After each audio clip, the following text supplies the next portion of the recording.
The measures are devastating. They are far worse than those announced on October 13th, worse for Quebec, worse for its universities, worse for Quebec businesses who need talent, and worse for McGill. We have made thoughtful and realistic proposals to the government from the beginning, but the government has turned these against us. In the light of the damage these measures will cause, I can only view this as a targeted attack. That is McGill Principal Deep Saini yesterday at a press conference called after the government announced that it was going to follow through on that tuition hike, though it will be smaller than originally planned.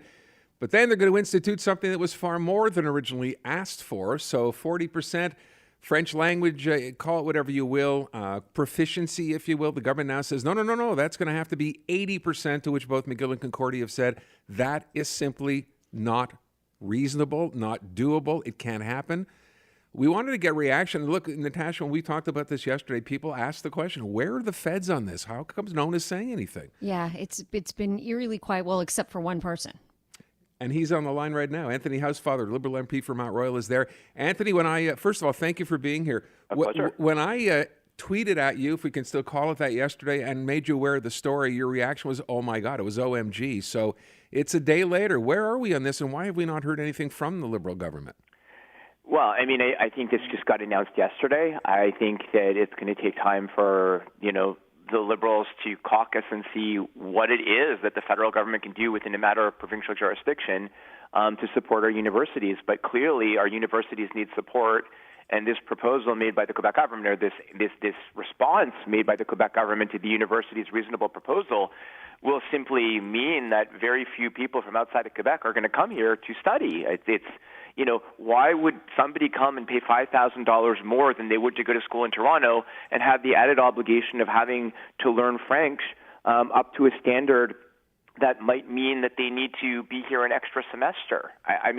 It doesn't make any sense. We want to attract these people. They are people that sometimes stay in Montreal and add to our business community and do learn French. And we want our universities to thrive and have a diverse student body. And I just have no words. It just feels like the Quebec government, time after time, keeps targeting the English-speaking community. Yeah, it has reached a point of just feeling, and it is totally and completely outrageous. But what I need you to know, Anthony, is that the minute this news broke, we immediately started hearing from people, where is the Prime Minister on this, that he is a McGill grad. And I understand you're saying it needs a bit of time, but there's been a bit of time. I mean, people were able to react quite quickly. Can we expect to hear from the Prime Minister soon on this? Look, I can't speak for the Prime Minister. You elect individual MPs to represent your riding, and I represent my riding and my community and the people who elect me. And I know that they would want me to be vocal on this. I'm going to be vocal on this. And my other job is, of course, within caucus to work with my allies like Anna Gainey and Emmanuel Lambropoulos. Anna has already spoken out about this. There are others, Sherry Romanado, Francis Scarpaleggi. There's a number of people who have already criticized the Quebec government's original proposal, and I'm sure would join me in being incredibly disappointed with this one. And we've certainly had meetings with Minister Boissonnault on it. Minister Boissonnault has said that he will come to Montreal in January. I will try to do my best to ensure that part of those meetings are meetings with our universities and our CEGEPs, because there's different issues with the universities on this one, the lack of expansion of Dawson, another one, and I know that my colleagues from the Montreal Island will join me in trying to make sure that this is something, to the extent that we can act on it, we will act and try to help. But again, the real problem here, and let's be honest, is the Quebec government has proposed something completely untenable within their jurisdiction, and they're responsible for not listening to our community on this. And it's easy to say, well, what will the feds do? What will the feds do? Meanwhile, why is Quebec doing this? We need to really prod at Quebec to change its position, because it's just not sensible. And the idea that the universities weren't talked to throughout this process and just hear about this with everybody else yesterday is bizarre. I'm going to ask you, just to go back to what you said, have you heard from constituents in your riding about this already?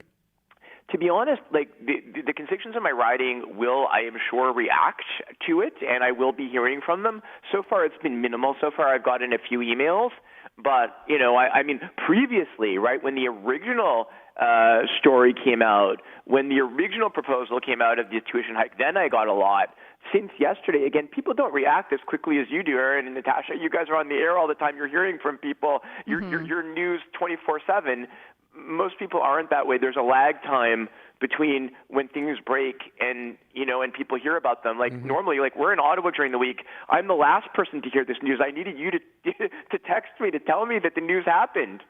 I would ask the question, and I think a lot of people who are going to get caught up on this story over the next couple of days, to be fair, I think you're probably right, are going to ask the question, as you just pointed out, there's only so much, I hate to kind of phrase it this way, that the federal government can do. This is an area of provincial jurisdiction. So in all honesty, how much can you actually get done here? That's what we're looking at, right? Before we make some announcement, I mean, I can come in and criticize it. I can say it's a terrible decision, as I did before. But before I can promise anything, you need to actually deeply look into, with policy experts within our jurisdiction, what is it that we can do? I don't have the answer right now, but I can promise everybody I'll do my best to look. Okay.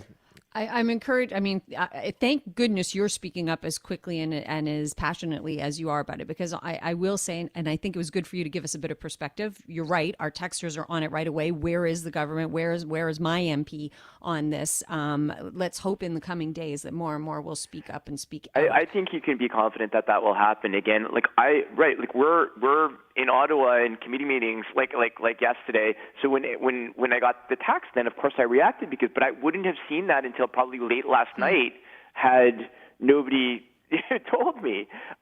Just because we're busy with our own thing that we're doing, and so it does take time, and certainly for a minister to craft some kind of response, it will take some time. But I'm confident that we will do our best to do whatever we can do, because it's a situation that even our Quebec lieutenant Pablo Rodriguez said was unacceptable. When he was asked by reporters that it didn't make sense or it was illogical.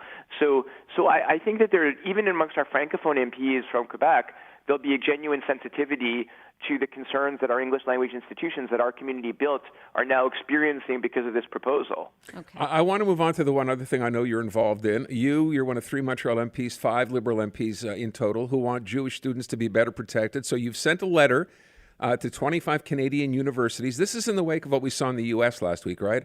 At Penn, at Harvard, at Yale, when their presidents were called to basically be asked the same question, which was, is calling for genocide against Jewish people violating human rights or free speech in this particular case. So can you explain what you're looking to do here, what you want to find out? Sure. So I've heard tragic stories from Jewish students, Jewish faculty, Jewish staff at universities, Montreal universities, but universities across Canada over recent weeks. And I tried to see what I as an individual MP can do. So number one, I proposed a study at the Justice Committee that we study anti-Semitism, the increase in anti-Semitism that has been terrible over the last couple of months, and focus on college campuses where it's been the worst. And then as part of that, a precursor to the study, former Attorney General David Lametti, former Public Security Minister Marco Mendicino, Anna Gainey, and Ben Carr and I sent a letter to the 25 biggest Canadian universities asking them a number of questions about what they've done to counter rising anti-Semitism on campus, which most people feel they haven't done much of anything over the last couple of months. And one of the questions was that question in the U.S., if you call for the genocide of Jews, is it something that automatically violates your code of conduct, or does it require context, as the presidents of Penn, MIT, and Harvard all said at that U.S. hearing, which, of course, if they answer that it requires context, those are exactly the presidents that I want to bring before our committee so that I can ask them questions in public. I think back to what happened in the U.S. We know one president stepped down, right? The one over at Penn did. Penn, yeah. Harvard, we thought she is safe in her trouble. job. What are you hoping to find out here? Well, I think the goal here is for universities to be shaken into action, to realize that members of the House of Commons are interested in what they are doing, are concerned about a lack of action in terms of protection of Jewish students, which, again, it's not like all the other racisms and anti-black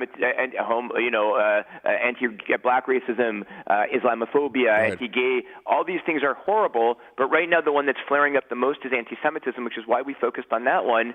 We want them to know that we care, that we're watching. We expect them to do something. We want to know what they're doing. We'll table that response with the committee. And then if their response is insufficient and they don't seem to take it seriously, they may be called before a parliamentary committee to account for themselves in front of the public, the way Hockey Canada was brought before the Heritage Committee last year, and we had no authority over them, but their entire board resigned, and they had to put in completely new policies because they were publicly shamed. Okay. I want the universities to be well advised in advance that if they don't do something, they may well be publicly shamed. As they should be, and yet when I try to think of concrete things that can be done to change the climate, it's become a hostile climate at so many universities. I don't know what can concretely be done to change that. Well, I mean, I think it's proper training of staff, proper Sure. supervision of student associations, that they don't become hotbeds of anti-Semitism.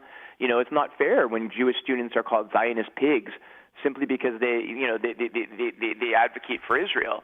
It's not fair when people go after people wearing Magen Davids or kippas and yell hateful things at them, or that classes that professors say things in class, like, for example, you can go off to a pro-Palestinian rally, but you can't go off to the pro-Israel one. Like there's been things that have been said and done both in class and outside that are enormously insensitive. And from what I'm getting from campuses across the country, the administration doesn't seem to know how to handle it. And it means either their existing code of conducts aren't being enforced or they're insufficient. And we need the leadership of universities to wake up, because just as it's unacceptable to have Islamophobia on campus or any other form of hate, it's unacceptable to have anti-Semitism too. It can't be treated differently.